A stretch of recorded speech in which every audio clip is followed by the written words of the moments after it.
শেখ হাসিনা অডিওতে বক্তব্য দিচ্ছেন, প্রবাসে সক্রিয় আওয়ামী লীগকে কি দেশে সুযোগ দেওয়া উচিত নাকি অনুচিত? হ্যাঁ, ঠিক আছে, মামলায় হাজিরা দিতে আমাকে নোটিশ দিতে আমি আসবো, নিশ্চয়ই আমি আসবো, মামলা আমি মোকাবেলা করব।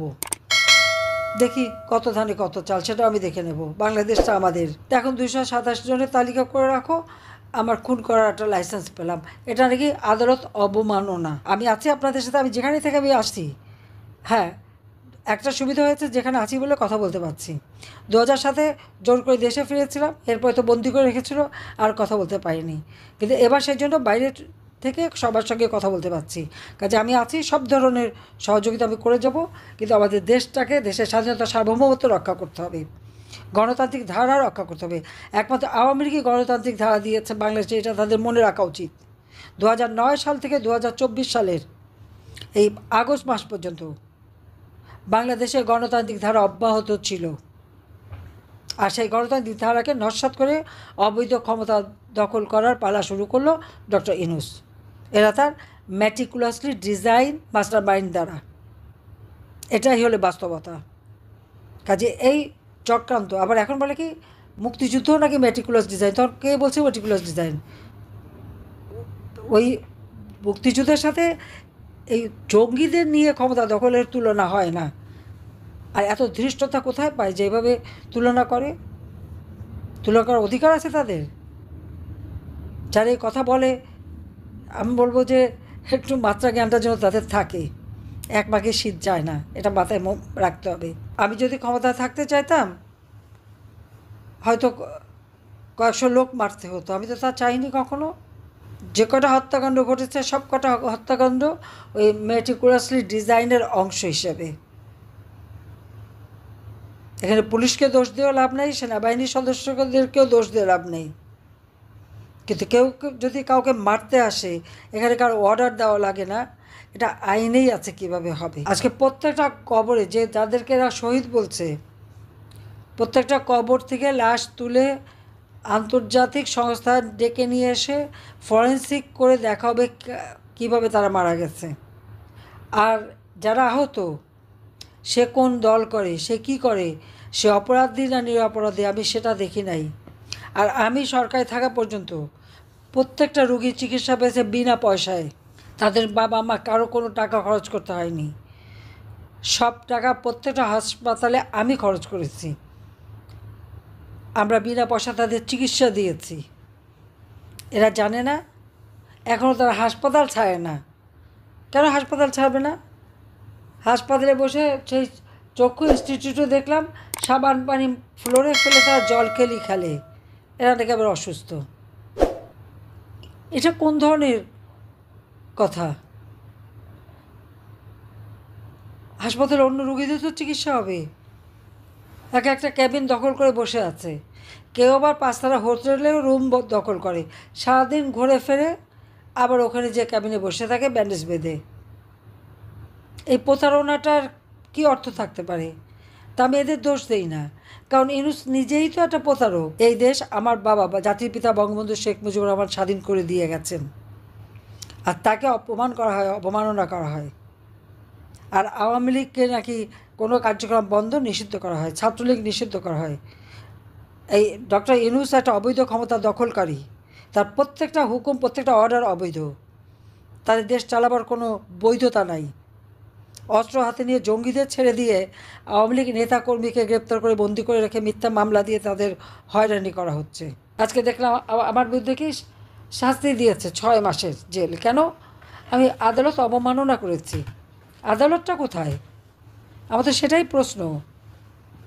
যে যুদ্ধ অপরাধীদের বিচারের জন্য 1973 সালে পার্লামেন্টে ওই আইসিটি আইন পাশ হয়, যুদ্ধ অপরাধীদের বিচারও শুরু হয়। জিয়াউর রহমান এসে এই বিচার বন্ধ করে দিয়ে কারাগার থেকে সবাইকে মুক্ত করে। গোলাম আজম পাকিস্তানি পাসপোর্ট ছিল, কোনোদিন বাংলাদেশের পাসপোর্ট নেয়নি। ওই পাসপোর্ট নিয়ে পাকিস্তানে চলে গিয়েছিল, ওই পাসপোর্ট নিয়েই ফেরত এসেছিল। আর মতিউর রহমান নিজামী থেকে শুরু করে যে কয়জন সাজাপ্রাপ্ত, এরা তখন যুবক ছিল। নারী নির্যাতন থেকে শুরু করে মেয়েদের ধরে ধরে পাকিস্তানি ক্যাম্পে দেওয়া, আমাদের সমস্ত বুদ্ধিজীবীদের হত্যা করা, সব কিছুর সাথে এরা জড়িত ছিল। সব কিছুর সাথে জড়িত ছিল। না পরে না বয়স টয়স বেড়েছে, সুন্দর দাড়ি হয়েছে এবং নুরানি চেহারা হয়েছে, কিন্তু এই চেহারা তখন ছিল না। এখনকার ছেলেপেলেরা জানবে? তাদের তো জন্ম হয়নি, জানবে কোত্থেকে? তখন এরা তো রীতিমতো জঙ্গি। পাকিস্তানি হানাদার বাহিনীর সাথে হাত মিলিয়ে যে গ্রামের পর গ্রাম তাদেরকে পথ দেখিয়ে নিয়ে গেছে, আগুন দিয়ে জ্বালিয়ে পুড়িয়ে ছাড়খাড় করেছে। 3 কোটি ঘর বাড়ি জ্বালিয়ে পুড়িয়ে ছাড়খাড় করেছিল। এমনও গ্রাম আছে যেখানে শুধু বিধবাই ছিল, কোনো পুরুষ ছিল না। অবৈধভাবে ক্ষমতা দখলকারী, তাদের আবার অবমাননা। তার মান সম্মান জ্ঞান আছে? আত্মসম্মান বোধ আছে? কিছুই নাই। চরম বেহায়ের মতো ক্ষমতায় বসে আছে। আজকে যারা অর্বাচীনের দল বলে আওয়ামী লীগ রাখবেন, আওয়ামী লীগ শেষ করবে, তা আওয়ামী লীগ শেষ করলে বাংলাদেশের অস্তিত্ব থাকে না। বারবার তো আমাকে হত্যার চেষ্টা করা হয়েছে, আল্লাহ যে যাই হোক আমাকে বারবার বাঁচিয়ে দিয়েছে। কিন্তু বাংলাদেশের মানুষের অধিকার প্রতিষ্ঠার জন্য সংগ্রাম করেছে এবং সেই অধিকার প্রতিষ্ঠা করেছি। আর এই বাংলাদেশকে, যেখানে একটা নির্বাচিত সরকার আমি পূর্ণ করতে পেরেছিলাম এবং শান্তিপূর্ণ ক্ষমতা হস্তান্তর, বাংলাদেশের ইতিহাসে ওই একবারই শান্তিপূর্ণভাবে ক্ষমতা হস্তান্তর হয়। আমরা মানুষ হত্যা করে ক্ষমতা আসে নাই। আওয়ামী লীগ যতবার ক্ষমতা এসেছে জনগণের ভোটে এসেছে। ওই সময় যে সময় আমি কথাটা বলেছি সে তখন আমার বিরুদ্ধে 227টা মামলা, সব নাকি মার্ডার কেস। তো আমার যে ভালোই তো, আমি কোনো মার্ডার করি নাই, মার্ডার তো ওরা করেছে। আজকে তো তার প্রমাণ হলো যে আমাদের ইউনূস সাহেবের এক উপদেষ্টার কাছে ম্যাগাজিন পাওয়া গেল। অস্ত্র না থাকলে ম্যাগাজিন থাকে কিভাবে? এই তো তাদের নীতি আদর্শ। আর এই আদর্শ নিয়ে এই যে ছেলেমেয়েদেরকে বিভ্রান্ত করেছে। আজকে ছাত্রছাত্রীরা উপলব্ধি করতে পেরেছে যে হ্যাঁ, তাদেরকে কিভাবে বিভ্রান্ত করেছে এরা। আর যারা এই হত্যাকাণ্ড করলো, যারা আপনার, তাদেরকে দায় মুক্তি দেওয়া হয়েছে।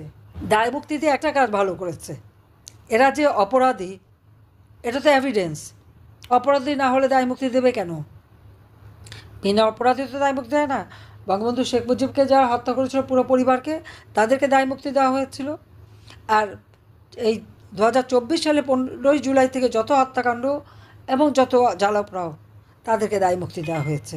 এবং এটা ডক্টর ইউনূস দিয়েছে। এবং এই সব কিছু পিছনে তো ডক্টর ইউনূস আজকের থেকে না, সে 2001 সাল থেকে তার ক্ষমতার লোভ।